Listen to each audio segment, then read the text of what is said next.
టైంలో ఈ రాష్ట్రము ఉమ్మడి రాష్ట్రం రెండు రాష్ట్రాలుగా విడిపోయినాయి. కాలక్రమంలో రాష్ట్ర విభజన తర్వాత ఆంధ్రప్రదేశ్లో కాంగ్రెస్ పార్టీ లీడర్షిప్ ప్రజలు ఇక్కడ రాష్ట్ర విభజన జరిగిన తర్వాత ఆంధ్రప్రదేశ్ ప్రజలు కోపంతో కాంగ్రెస్ పార్టీకి రాజకీయంగా ప్రతినిధులు లేకుండా పోయారు. ఆంధ్రప్రదేశ్లో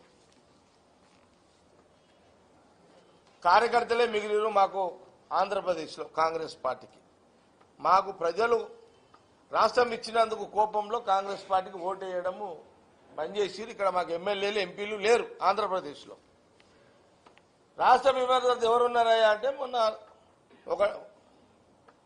ఒక టర్ము ఎవరు ఫస్ట్ టర్మ్ చంద్రబాబు నాయుడు గారు వచ్చారు. టీడీపీ చంద్రబాబు నాయుడు గారు వచ్చారు.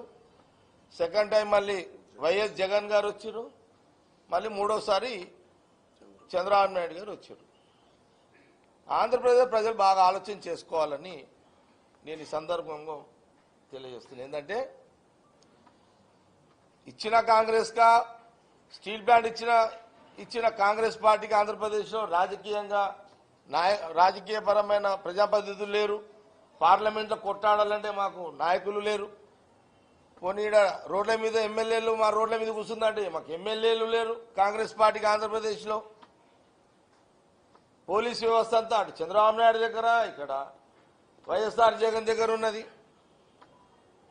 పోలీసు వ్యవస్థ ఎప్పుడు ఏ ప్రభుత్వం ఉంటే వాళ్ళు చెప్పింది చేయాల్సిందే.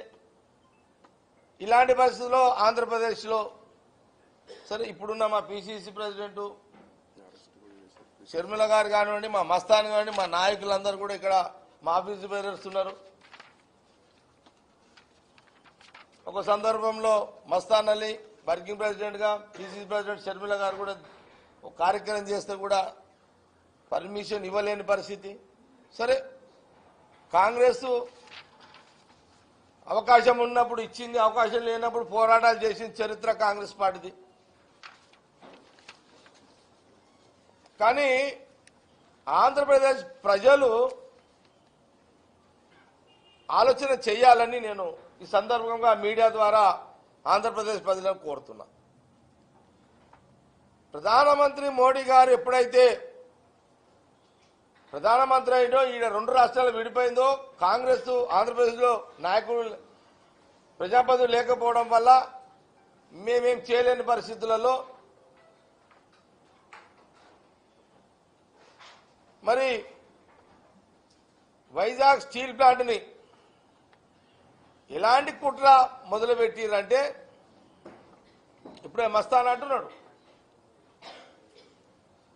కొంతమంది అంటే ఇప్పుడు అది ఏ రోజు రకంగా అక్కడున్న కార్మికులను తొలగించేసి విఆర్ఎస్ ఇచ్చి తొలగించి వాళ్ళ భయభ్రాంతులకు గురి చేసి వాళ్ళని తొలగించేసి ఆ 2.5 లక్షల కోట్ల ఆస్తిని క్రమంలో ఒక ప్రైవేట్ కార్పొరేట్ వ్యవస్థకు అందించాలనేది ఒక డిజైన్. ఇది ఒక డిజైన్. ఇది బీజేపీ ప్రభుత్వం అంది. ఇది ఒక డిజైన్. ఇదంతా అంచెలంచెలుగా నేను ఒక ఆంధ్రప్రదేశ్ ఒక అధికార పార్టీ ఒక ప్రతిపక్ష పార్టీకి నేను ఇక్కడ నుంచి కొన్ని ప్రశ్నలు అడుగుతున్నా. ఆంధ్రప్రదేశ్ ప్రజలు ఈ మీడియా చూస్తున్న వాళ్ళు కూడా ఆలోచన చేయండి. మీడియా ప్రజలు కూడా ఆలోచన చేయండి. అక్కడున్న ఈ ఆంధ్రప్రదేశ్లో ఉన్న ప్రజెంట్ తెలుగుదేశం చంద్రబాబు నాయుడు గారు ముఖ్యమంత్రిగా, ప్రతిపక్ష నాయకుడిగా జగన్ గారు. అంటే ప్రతిపక్షం రాకపోయినా పక్షమైనా రాజకీయంగా ప్రతిపక్ష నాయకుడే కదా. చట్టసభలో ప్రతిపక్ష నాయకుడు అవునా కాదా అనేది ఆ పంచాయతీ వేరుగా మనకు సంబంధం లేదు అదిగా. కానీ పార్టీ పరంగా ప్రతిపక్ష నాయకుడు మొన్న లేదు మాజీ ముఖ్యమంత్రి. ఓకే ప్రతిపక్ష నాయకుడు కాదప్పా, మాజీ ముఖ్యమంత్రి. ఒక ముఖ్యమంత్రి మాజీ ముఖ్యమంత్రి నేను అడుగుతున్నా. కాంగ్రెస్ పార్టీ భవన్ నుంచి అడుగుతున్నా.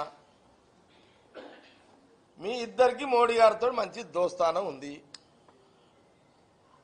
జగన్ గారు ముఖ్యమంత్రి ఉన్నా చంద్రబాబు నాయుడు దోస్తే, చంద్రబాబు నాయుడు వైఎస్ఆర్ జగన్ ఉన్నా ఆయన దోస్తే ఈ చంద్రబాబు నాయుడు కూడా చంద్రబాబు నాయుడు తోటి దోస్తానం మీ ఇద్దరికి ఉంది. విచిత్రం ఏంటంటే చంద్రబాబు నాయుడు గారు ప్రధానమంత్రి మోడీ గారు చంద్రబాబు నాయుడు గారు ముఖ్యమంత్రి ఉన్నప్పుడు స్టీల్ ప్లాంట్ కార్మికులు ఉద్యమం చేస్తుంటే ఈయన స్టీల్ ప్లాంట్ కార్మికులను పరామర్శించడానికి పోయిండు.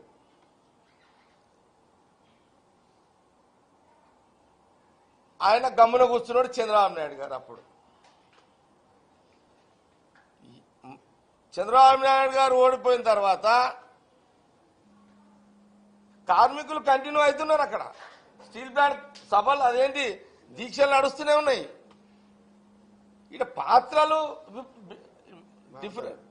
పాత్రలు యాక్టింగ్ డిఫరెంట్ ఉంది. ఇక్కడ ప్రధానమంత్రి అట్లే ఉన్నాడు. ఇక్కడ కింద సీనరీ చేంజ్ అవుతున్నది. చంద్రబాబు నాయుడు గారు ముఖ్యమంత్రి ఉన్నప్పుడు కార్మికులు విశాఖ కార్మికులు ఉద్యమాలు చేస్తుంటే రోడ్ల పొంటి వాళ్ళ పాపం వాళ్ళ ఆవేదన దీక్షల ద్వారా చేస్తుంటే అప్పుడు జగన్ పోయి శిబిరంలో అటెండ్ చేసిండు, వైజాగ్ పోయిండు. చంద్రబాబు నాయుడు గారు టర్మ్ అయిపోయింది ముఖ్యమంత్రిగా, తర్వాత జగన్ ముఖ్యమంత్రి అయ్యిండు. సేమ్ మళ్ళీ వాళ్ళు అట్లని దీక్షలు చేస్తారు వైజాగ్ స్టీల్ ప్లాంట్ వాళ్ళు. అప్పుడు చంద్రబాబు నాయుడు గారు పోయినా లేదు అదే మళ్ళా రాష్ట్ర అధ్యక్షుడు మళ్ళీ అప్పుడు చంద్రబాబు నాయుడు గారు మళ్ళీ ఆయన పోయిండు ఎక్కడికి, విశాఖ కార్మికుల శిబిరానికి. ఇది అయిపోయింది. మళ్ళా ఇదొక 5 ఏళ్ళు ఇదంతా. పాపం విశాఖ స్టీల్ కార్మికులు అట్లనే ఉన్నారు. ఇంకా రోడ్డు మీద టెంట్లు వేసుకుని వాళ్ళ లైఫ్ అట్లనే ఉంది, వాళ్ళ టెంట్ అట్లే ఉన్నాయి. ఇక్కడే ఎక్స్చేంజ్ వీలు ఈయనది అయిపోయింది. ఎవరిది? ఇప్పుడు మళ్ళీ చంద్రబాబు నాయుడు గారు మళ్ళీ ముఖ్యమంత్రి అయ్యిండు. ఈ మధ్యలో మీ డిప్యూటీ సీఎం పవన్ కళ్యాణ్ గారు కూడా పోయిండు ఆ శిబిరానికి. ఏది వైజాగ్ స్టీల్ ప్లాంట్ కార్మిక ఈయన పోయిండు. ఈయన కూడా ఇంకా వీళ్ళిద్దరి కంటే ఆయన ఎక్కువ దోస్తు. ఇంకా ఎవరికి? మోడీ గారికి. నేను ఆ మధ్యలో మోడీ గారు ఏదో సభలో చూసిన. నేను ఎలక్షన్ కంటే ముందు చంద్రబాబు నాయుడు గారు, పవన్ కళ్యాణ్ గారు, మోడీ గారు ఎలక్షన్ క్యాంపెయిన్లో చూసిన, టీవీలలో చూసిన.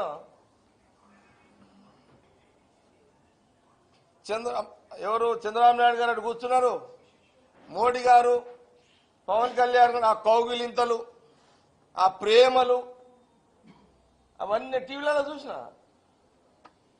మరి ఆయన కూడా మరి పవన్ కళ్యాణ్ గారు కూడా మరి ఆడ ఉపన్యాసం దంచిండు. అది కూడా ఆయన ఉపన్యాసం విన్నా. మీ టీవీలలో అయితే గంట వేసి ఆ రోజున చూసిన. ఆల్ ఛానల్స్ టీవీలు మారుమోగిపోయినాయి. విశాఖ కార్మికుల కోసం ఆయన ఉపన్యాసం దంచితే